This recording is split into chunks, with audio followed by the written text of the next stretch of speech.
Sunday వస్తే చాలా మంది ఎంజాయ్ అనే పదాన్ని ఎక్కువగా వాడుతూ ఉంటారు.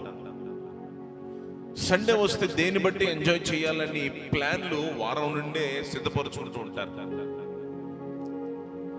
సండే వస్తే ఏ ఎక్స్కర్షన్కి వెళ్దామా, సండే వస్తే ఎక్కడికి వెళ్దామా, సండే వస్తే ఏ మాల్కి వెళ్దామా, ఏ సినిమా హాల్కి వెళ్దామా, ఏ సినిమా చూద్దామా, ఏ బంధువులు కలుద్దామా, ఏ ఫంక్షన్కి వెళ్దామా, ఏ చోటుకి వెళ్దామని సండే వస్తే వారం ప్రారంభంలోనే, సండే అయ్యిందో లేదో సండే ఈవినింగ్ ప్లాన్ చేస్తారు నెక్స్ట్ సండే ఏంటని.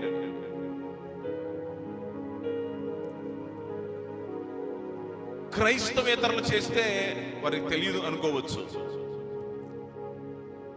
దేవుని వాక్యం తెలిసిన వాళ్ళు, సన్నిధిలో కట్టబడిన వాళ్ళు, ఒక ప్రతిష్ఠిత దినమును ప్రభు మనకు ఏర్పాటు చేశాడు, ఈ ప్రతిష్ఠిత దినము దేవుని సన్నిధిలో మనం ఉండాలి అని ప్రభు మనకు ఆల్రెడీ చెప్పినప్పుడు దాన్ని పాటించకపోతే మనం అవిధేయులుగా